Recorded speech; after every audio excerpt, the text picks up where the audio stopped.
आपको हर एक कॉन्सेप्ट अच्छे से समझ आए और हर एक कॉन्सेप्ट पे आपकी एक स्ट्रॉन्ग पकड़ हो। तो ओके स्टूडेंट्स, हम आज का लेक्चर अपना शुरू करते हैं, which is on effects of oxidation reaction in everyday life. Oxidation, normally हम बहुत सारी प्रोसेसेस को साइंस के अंदर पढ़ लेते हैं, लेकिन हम उसको रियल लाइफ में कई बार ऑब्जर्व नहीं कर पाते। तो ऑक्सीडेशन एक ऐसी प्रोसेस है जिसको आप बहुत ईजिली अपनी लाइफ में ऑब्जर्व कर सकते हो। तो जैसे कि मैंने बताया, आप फूड और मेटल में देख सकते हो। अब इसके मोस्ट कॉमन है ऑक्सीडेशन के एग्जांपल, जैसे कि कोरोजन ऑफ मेटल में देख लो और फूड में आप रेंसिडिटी देख लो। अब कोरोजन है क्या? कोरोजन एक ऐसी प्रोसेस है जिसमें आपकी एयर, मॉइस्चर और केमिकल का उसके किसी भी मेटल की सरफेस पे एक ऐसा अटैक होता है जिसकी वजह से आपका मेटल धीरे धीरे वीक होना शुरू हो जाता है या धीरे धीरे ख़राब होना शुरू हो जाता है। जैसे कि आप खाने की बात कर लो, खाना आप कभी लेके बैठते हो तो ये तो है नहीं कि आपका वो पैकेट में रहेगा ही रहेगा, आप खाते रहोगे वो भरता रहेगा, ऐसा तो है नहीं। वो किसी ना किसी मोमेंट पे ख़त्म होगा क्योंकि आप उसको खा रहे हो पूरे टाइम। उसी तरह एयर, मॉइस्चर और केमिकल उस पर कुछ अपना ऐसा एक्शन करते हैं कि उसको थिन करते चले जाते हैं, उसको इतना ख़राब कर देते हैं कि आप जो आपकी हार्डेस्ट मेटल होती है जिसको आप तोड़ भी नहीं पाओगे, लेकिन अगर आप उसमें कोरोजन हो जाते हैं आप उसको ईजिली अपने हाथ से भी ब्रेक कर सकते हैं। हाँ, वो अलग बात है कि उसमें आपके हाथ को बहुत ज़्यादा पेन हो सकता है और हाथ में उस चीज़ से चोट लग सकती है, बट वो हाँ टूट जाएगा ज़रूर वो हाथ से। जब वैन एन, जैसे कि आपको एग्जांपल देखो, when an iron object is left in damp air for a considerable time it get covered with a red brown flaky substance called rust. जैसे कि आप अपनी किसी भी आयरन के ऑब्जेक्ट को रख दीजिए, ऐसे ही खुले में रख दो, उस पर पानी भी लग रहा है, गीला भी हो रहा है वो, तो उसको थोड़े टाइम बाद जब आप देखोगे तो उसके ऊपर एक रेड ब्राउन फ्लकी, मतलब बहुत थिन सी लेयर सी जमनी शुरू हो जाती है। मतलब उसका मतलब क्या है, वो आपके हार्ड मेटल को वीक कर रहा है, जिसको हम रस्ट बोलते हैं। तो रस्टिंग ऑफ आयरन मेटल की वो बहुत कॉमन है, कॉमन फॉर्म है कोरोजन की। मतलब रस्टिंग भी सिमिलर ही है आपके कोरोजन की जैसी, तो इसको हम रस्टिंग ऑफ आयरन भी बोल सकते हैं। सो कोरोजन और रस्टिंग आपका दोनों ही सिमिलर है, जैसे आप नीचे देख रहे हो, during the corrosion of iron और rusting of iron, iron metal को ऑक्सीडाइज्ड किया जाता है by the oxygen of air in the presence of water. अगर आप इसको केमिकल मतलब इक्वेशन के थ्रू समझना चाहते हो तो देखो, आयरन का फॉर्मूला Fe, ऑक्सीजन का O2, वाटर H2। अब कितने मॉलिक्यूल्स यानी कि कितना अमाउंट है वाटर का वो हमें नहीं पता, तो हमने 2x लिख दिया। गिव्स हाइड्रेटेड आयरन, यानी कि जब रस्टिंग होती है तो आपका आयरन Fe की फॉर्म में नहीं होता, वो हाइड्रेटेड आयरन ऑक्साइड होता है, Fe2O3 .XH2, यानी कि वो इस फॉर्म में कन्वर्ट होता है जब वो ऑक्सीजन और वाटर के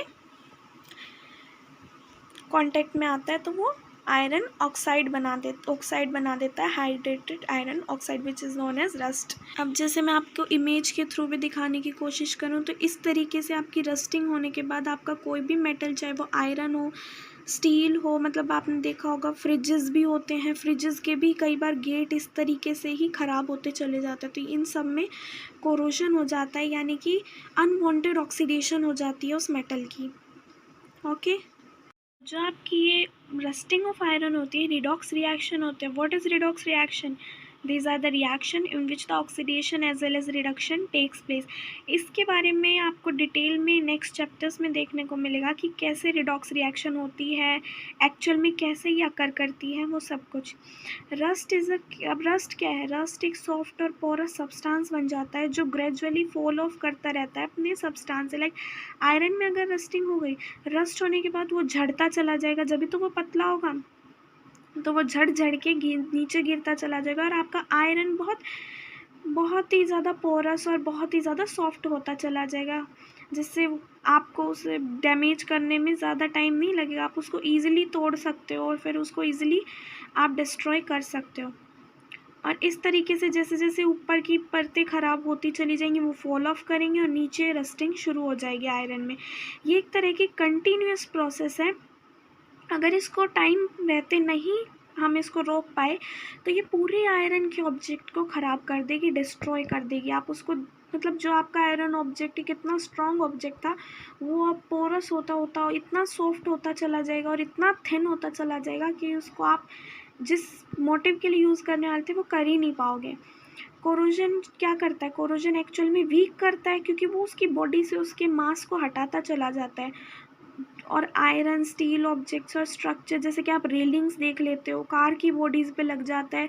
एक बार कार की बॉडी पे रस्टिंग हो जाए, कोरोजन हो जाए, तो उसको अगर जल्दी नहीं देखा जाए तो वो पूरी ही कार को आपको डिस्ट्रॉय कर देगा। हर जगह से कार के पार्ट्स में से वो आयरन झड़ना शुरू हो जाएगा। और इसमें बहुत ज़्यादा, कई बार बहुत ज़्यादा मनी लग जाती है आपको इसको प्रिवेंशन करने के लिए। अब इसका प्रिवेंशन होता क्या है, उसके मेथड्स, उसको हम डिटेल में चैप्टर 3 में पढ़ेंगे। अब हम देखते हैं रेंसिडिटी, जो दूसरा हार्मफुल इफ़ेक्ट था ऑक्सीडेशन का।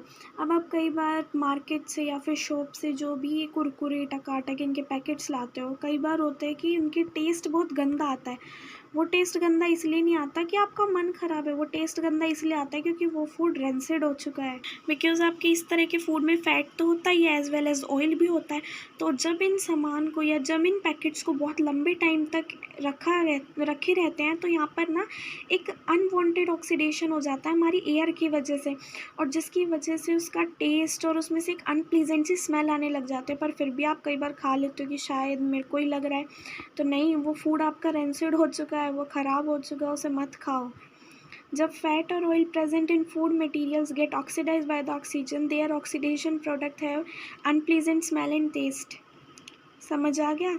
Due to this smell the taste of food containing fats and oil change and become very unpleasant. So वो आपका टेस्ट ख़राब नहीं है, वो आपका फूड ख़राब है, आपको दुकान वाले ने गलत दे दिया है, उसको चेंज करा के आओ। The condition produced by aerial oxidation of fats and oil in food marked by unpleasant smell and taste is called rancidity। जो मैंने आपको अभी हिंदी में बताया कि किस तरीके से आपकी एयर में जो ऑक्सीजन है उसकी वजह से आपका फूड ऑक्सीडाइज्ड हो जाता है, और उसी ऑक्सीडेशन की वजह से, उसी ऑक्सीडाइज्ड होने की वजह से उसमें से एक अनप्लीजेंट स्मेल और टेस्ट आने लग जाता है, और वो इसी प्रोसेस को हम रेंसिडिटी बोलते हैं। रेंसिडिटी स्पॉइल कर देती है आपके फूड को, जो फैट और ऑयल से मिलके बना हुआ होता है। जब उसको आप बहुत लंबे टाइम तक रखा रहने देते हो और उसको अनफिट बना देती है खाने के लिए। और रेंसिडिटी को हिंदी में बोलते हैं गंधिता, विकृत गंधिता। वैसे ये इंग्लिश में ईजी है, विकृत गंधिका। ओके, चलो हम आगे चलते हैं। रेंसिडिटी को आप प्रिवेंट कैसे कर सकते हो? रेंसिडिटी को आप प्रिवेंट कर सकते हो उसके अंदर एंटीऑक्सीडेंट्स डाल के। एंटीऑक्सीडेंट्स अब होते क्या हैं? ये ऐसे केमिकल्स होते हैं जो ऑक्सीडेशन को प्रिवेंट करते हैं, और एंटीऑक्सीडेंट्स एक्चुअल में ये रिड्यूसिंग एजेंट्स होते हैं। When antioxidants are added to food, then the fat and oil present in them do not get oxidised easily and not to turn rancid. मतलब जब आप इनको ऐड कर देते हो उन खाने के अंदर, उन फूड के पैकेट्स के अंदर, या फिर किसी भी चीज़ उन फूड के अंदर, तो ये ना ख़राब नहीं होते, आपके ऑक्सीडाइज नहीं होते, वो रेंसिड नहीं होते। सो रेंसिड हो ही नहीं पाते अगर एंटीऑक्सीडेंट्स डाल देते हैं। लाइक आपके बॉडी के अंदर अगर आपको किसी डिजीज़ से लड़ना है तो आपको एंटीबॉडीज़ बनानी पड़ती हैं, तो सेम वे में अगर आप उसके अंदर एंटीऑक्सीडेंट्स डालेंगे तो वो ऑक्सीडाइज़ नहीं हो पाएगा, और एंटीबॉडीज़ हम अपने अंदर बना लेंगे तो हम बीमार नहीं पड़ेंगे। तो ये सेम है हमारे नॉर्मल लाइफ के जैसा ही, कि हम जो नॉर्मली देखते हैं अपने साथ रोज़ हैपन होता देखते हैं, उसके जैसा ही। So the food remain good to eat for much longer time. The common antioxidants use in food to prevent the development of rancidity are भा एंड BHT। तो इसके अंदर ना इन दोनों एंटीऑक्सीडेंट्स के नाम आपको याद करना बहुत इंपॉर्टेंट है। आपसे एक क्वेश्चन ये आ सकता है कि आप से ये बोल देंगे कि name 2 antioxidants which are use to prevent the rancidity of food, तो आपको ये दोनों नाम लिखने होंगे, BHA and BHT। Okay, now second, how can we prevent rancidity? Can be prevented by packaging fat and oil containing food in nitrogen gas. अगर हम इनको नाइट्रोजन गैस के अंदर पैक कर दें तो ये ख़राब नहीं होंगे। अब जो आप वेफर्स के पैकेट लाते हो वो देखते हो आप फूले फूले होते हैं, वो फूले फूले इसलिए होते हैं क्योंकि उसके अंदर आपकी नाइट्रोजन गैस भरी हुई है। तो नाइट्रोजन गैस आपकी बहुत अनरिएक्टिव गैस होती है, वो रिएक्ट नहीं करती, और ये ऑक्सीडेशन होने से भी रोक देती है, जिससे कि हमारा फूड अगर लंबे टाइम तक भी रखा रहे, तो इसी वजह से आपके जो ये चिप्स, वेफर्स, इन सब के पैकेट्स को फुला के रखते हैं नाइट्रोजन गैस के थ्रू, ताकि आपका जो फूड है वो ख़राब ना हो। Now third, rancidity can B retarded by keeping food in refrigerator. अब हो सकता है कि आपकी कुछ सब्जियां वगैरह हो, जो आपका खाना बच जाता है, आप कई बार उसको फ्रिज में रख देते हैं कि ख़राब ना हो। वो इसीलिए रखते हैं ताकि आपके फूड से कोई अनप्लीजेंट स्मेल ना आए, आपके फूड का ऑक्सीडेशन ना, क्योंकि एक बार ऑक्सीडेशन हो गया तो आप उस फूड को खा ही नहीं पाओगे। तो इसी वजह से उस फूड को आप फ्रिज में रखते हो ताकि उसके अंदर वो लो टेम्परेचर पे रहे और वो ऑक्सीडेशन से बच सके।